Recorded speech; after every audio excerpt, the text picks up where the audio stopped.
ಖೇಡಿ the devil cinema ಕೊನೆಗೂ ತೆರೆಗೆ ಬಂದದ್ದು ಈಗಾಗಲೇ 2ನೇ ಭಾಗದ ಬಗ್ಗೆ ಚರ್ಚೆ ನಡೀತಾ ಇದೆ. ಖೇಡಿ ಭಾಗ 2ಕ್ಕೆ ಸುದೀಪ್ ಆಗ್ತಾರಾ ಅನ್ನೋ ಮಾತುಗಳು ಜೋರಾಗಿ ಕೇಳಿ ಬರ್ತಾ ಇವೆ. ಆದರೆ ಸುದೀಪ್ ಪಾತ್ರದ ಹೆಸರು ಇಲ್ಲಿ ಕಾಲಭೈರವ. ಹಾಗಾದ್ರೆ ಖೇಡಿ ಮುಂದುವರೆದ ಭಾಗದಲ್ಲಿ ಚಿತ್ರದ ಟೈಟಲ್ ಏನಾದ್ರೂ ಬದಲಾಗುತ್ತಾ ಇದೆ? ಎಲ್ಲದ್ರ ಬಗ್ಗೆ ಕಂಪ್ಲೀಟ್ ಮಾಹಿತಿ ನೋಡೋಣ ಈ ಸ್ಟೋರಿಲಿ. ಖೇಡಿ ಬಿಡುಗಡೆಯಾದ ಮೊದಲ ದಿನದಿಂದಲೇ ಸಾಕಷ್ಟು ಚರ್ಚೆ ಹುಟ್ಟಿಸಿದೆ. 4 ವರ್ಷಗಳ ಕಾಲ ತಡವಾಗುತ್ತಾ ಬಗ್ಗೆತಾ ಬಂದ ಈ ಸಿನಿಮಾದ ಬಗ್ಗೆ ಮೊದಲಿಗೆ ಅಷ್ಟೊಂದು ನಿರೀಕ್ಷೆ ಇರಲಿಲ್ಲ ಅನ್ನೋದು ಸತ್ಯ. ಟ್ರೇಲರ್ ಬರೋವರೆಗೂ ಇದು ಹೇಗಿರುತ್ತೋ ಅನ್ನೋ ಸಂಶಯವೇ ಹೆಚ್ಚಿತ್ತು. ಅದರಲ್ಲೂ ಪ್ರೇಮ್ ಮತ್ತು ಧ್ರುವ ಅವರ ಹಿಂದಿನ ಸಿನಿಮಾಗಳ ಪ್ರಭಾವದಿಂದ ಸ್ವಲ್ಪ ಹಿಂಜರಿಕೆ ಇದ್ದೇ ಇತ್ತು. ಆದರೆ ಕಿಚ್ಚ ಸುದೀಪ್ ಅತಿಥಿ ಪಾತ್ರದಲ್ಲಿ ಬರುತ್ತಾರೆ ಅನ್ನೋ ಸುದ್ದಿ ಹೊರಬಿದ್ದ ಕ್ಷಣದಿಂದಲೇ ಗೇಮ್ ಚೇಂಜ್ ಆಯಿತು.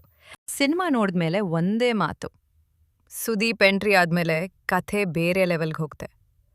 ಮೊದಲ ಭಾಗದಲ್ಲಿ ಧ್ರುವ ಸರ್ಜಾ ನಡೆಸಿದ ಕಾಳಿದಾಸನ ಕಥೆ ಹೀಗೊಂದು ಅಂಡರ್ ವರ್ಲ್ಡ್ ಬ್ಯಾಕ್ ಡ್ರಾಪ್ ಅಲ್ಲಿ ಸಾಗ್ತಾ ಬರುತ್ತೆ. ಆದರೆ ಕ್ಲೈಮ್ಯಾಕ್ಸ್ ಹಂತಕ್ಕೆ ಬರೋಷ್ಟರಲ್ಲಿ ಕಾಲಭೈರವ ಎನ್ನುವ ಪಾತ್ರದ ಎಂಟ್ರಿ ಸಿನಿಮಾ ಟೋನ್ನೇ ಬದಲಾಯಿಸುತ್ತೆ. ಕಿಚ್ಚನ ಸ್ಕ್ರೀನ್ ಪ್ರೆಸೆನ್ಸ್ ಅಷ್ಟೊಂದು ಸ್ಟ್ರಾಂಗ್ ಆಗಿದೆ ಅಂದ್ರೆ ಅವ್ರು ಕೆಲವೇ ನಿಮಿಷ ಬಂದ್ರೂ ಥಿಯೇಟರ್ನಲ್ಲಿ ವಾತಾವರಣವೇ ಬದಲಾಗ್ತೆ. ಅಭಿಮಾನಿಗಳು ಶಿಳ್ಳೆ ಚಪ್ಪಾಳೆ ಹೊಡೆದು ಕೇಕೆ ಹಾಕೋದು ಸಹಜ. ನಿಜ ಹೇಳಬೇಕಂದ್ರೆ ಖೇಡಿ ಸಿನಿಮಾ ತುಂಬಾ ಬಿಲ್ಡಪ್ ಸೀನ್ಸ್ಗಳ ಮೇಲೆ ನಿಂತಿರೋ ಹಾಗೆ ಕಾಣಿಸುತ್ತೆ. ಕೆಲವೊಂದು ಕಡೆ ಟ್ರೇಲರ್ ಮಾದರಿಯ ಫೀಲ್ ಕೊಡುತ್ತೆ. ಆದರೆ ಆ ಎಲ್ಲಾ ಬಿಲ್ಡಪ್ಗಳಿಗೆ ಕೇಕ್ ಮೇಲಿನ ಚೆರ್ರಿಯಾಗಿ ಸುದೀಪ್ ಎಂಟ್ರಿ ಬರುತ್ತೆ. ಅವರ ಪಾತ್ರ ಕಾಲಭೈರವ ಬಗ್ಗೆ ಕುತೂಹಲವನ್ನ ಉದ್ದೇಶಪೂರ್ವಕವಾಗಿ ಉಳಿಸ್ಬಿಟ್ಟಿದ್ದಾರೆ. ಆತನ ಬ್ಯಾಕ್ ಸ್ಟೋರಿ ಏನು, ಆತ ಯಾರು, ಯಾಕೆ ಇಷ್ಟು ಭಯಾನಕ ಅನ್ನೋ ಪ್ರಶ್ನೆಗಳಿಗೆ ಉತ್ತರ ಸಿಗೋದೆ 2ನೇ ಭಾಗದಲ್ಲಿ ಅನ್ನೋ ಹಿನ್ನೆಲೆ ಸ್ಪಷ್ಟವಾಗಿ ಕಾಣಿಸುತ್ತೆ. ಇನ್ನೊಂದು ಗಮನಿಸಬೇಕಾದ ವಿಷಯ ಏನಂದ್ರೆ 2022ರಲ್ಲಿ ಮೈಸೂರು ಚಾಮುಂಡಿ ಬೆಟ್ಟದಲ್ಲಿ ಶುರುವಾದಾಗ ಈ ಸಿನಿಮಾದ ಕಥೆ ಒಂದ್ ರೀತಿಯಲ್ಲಿತ್ತು. ಟೀಸರ್ ನೋಡಿದಾಗ ಕಾಣಿಸಿದ್ದ ಹಲವಾರು ದೃಶ್ಯಗಳು ಈಗ ಸಿನಿಮಾದಲ್ಲಿ ಇಲ್ಲ. ಅಂದ್ರೆ ಪ್ರೇಮ್ ಕಥೆಯನ್ನ ಮಧ್ಯದಲ್ಲಿ ಬದಲಿಸ್ಕೊಂಡಿದ್ದಾರೆ ಅಥವಾ 2 ಭಾಗಗಳಾಗಿ ಹೇಳೋಕೆ ಸ್ಟ್ರಕ್ಚರ್ ಬದಲಿಸಿದ್ದಾರೆ ಅನ್ನೋದು ಗೊತ್ತಾಗುತ್ತೆ. ಅದರಲ್ಲೂ ಸುದೀಪ್ ಪಾತ್ರ ಸೇರಿಸಿಕೊಂಡ ನಂತರ ಸಿನಿಮಾ ಇನ್ನೊಂದು ಆಯಾಮ ಪಡೆದುಕೊಂಡಿದೆ ಅನ್ನೋದು ಕ್ಲಿಯರ್.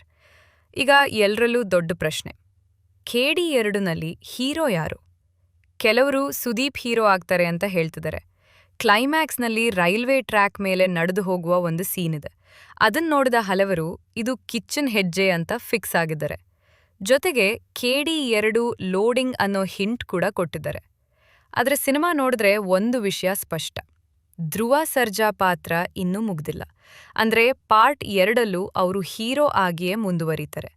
ಆದರೆ ಸುದೀಪ್ ಪಾತ್ರ ತುಂಬಾ ದೊಡ್ಡದಾಗುತ್ತೆ, ಸ್ಕ್ರೀನ್ ಸ್ಪೇಸ್ ಜಾಸ್ತಿ ಇರುತ್ತದೆ ಅನ್ನೋದು ಖಚಿತ. ಇಲ್ಲಿ ಇನ್ನೊಂದು ಕುತೂಹಲಕರ ಚರ್ಚೆ ಶುರುವಾಗಿದೆ. ಖೇಡಿ ಅಂದ್ರೆ ಕಾಳಿದಾಸ, ಅದು ಧ್ರುವ ಸರ್ಜಾ ಪಾತ್ರ. ಸುದೀಪ್ ಮಾಡಿರೋದು ಕಾಲಭೈರವ. ಹಾಗಾದ್ರೆ ಪಾರ್ಟ್ 2ರಲ್ಲಿ ಸುದೀಪ್ ಹೀರೋ ಆಗಿದ್ರೆ ಸಿನಿಮಾ ಟೈಟಲ್ ಬದಲಾಗುತ್ತಾ? ಖೇಡಿ ಬದಲು ಖೇಬಿ ಆಗುತ್ತಾ ಅಂತ ಪ್ರಶ್ನೆ ಕೇಳ್ತಿದ್ದಾರೆ. ಆದರೆ ಸಾಮಾನ್ಯವಾಗಿ ಇಂಥ ಪ್ಯಾನ್ ಇಂಡಿಯಾ ಸಿನಿಮಾಗಳಲ್ಲಿ ಬ್ರ್ಯಾಂಡ್ ವ್ಯಾಲ್ಯೂ ತುಂಬಾ ಮುಖ್ಯ. ಖೇಡಿ ಅನ್ನೋ ಹೆಸರೇ ಈಗ ಸೆಟ್ ಆಗಿದೆ, ಮಾರುಕಟ್ಟೆಯಲ್ಲಿ ಗುರುತು ಪಡೆದುಕೊಂಡಿದೆ. ಹೀಗಾಗಿ ಟೈಟಲ್ ಬದಲಾಯಿಸುವ ಸಾಧ್ಯತೆ ಕಡಿಮೆ. ಬದಲಿಗೆ ಖೇಡಿ 2 ಅಂತಲೇ ಮುಂದುವರಿಸ್ಬೋದು.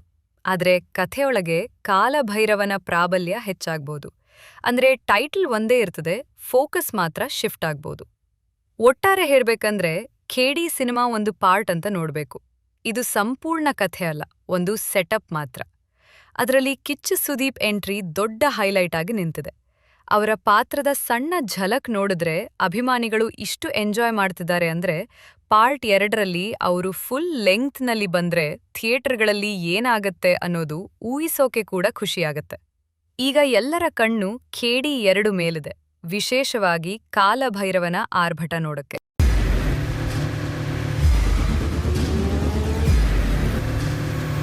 ಪ್ರಜಾಮಾರ್ಗ ನ್ಯೂಸ್, ಇದು ಜನಸಾಮಾನ್ಯರ ಧ್ವನಿ.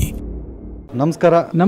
ನೀವು ನೋಡ್ತಾ ಇದ್ದೀರಾ ಪ್ರಜಾಮಾರ್ಗ ನ್ಯೂಸ್. ರಾಷ್ಟ್ರದ ರಾಜ್ಯದ ರಾಜಕೀಯದ ಬಗ್ಗೆ ಹೆಚ್ಚಿನ ಸಿನಿಮಾ ಅಪ್ಡೇಟ್ಗಳಿಗಾಗಿ ಫಸ್ಟ್ ಲೈಕ್ ಮಾಡಿ, ಸಬ್ಸ್ಕ್ರೈಬ್ ಆಗಿ, ಹಾಗೆ ಫಾಲೋ ಕೂಡ ಮಾಡಬೇಕು.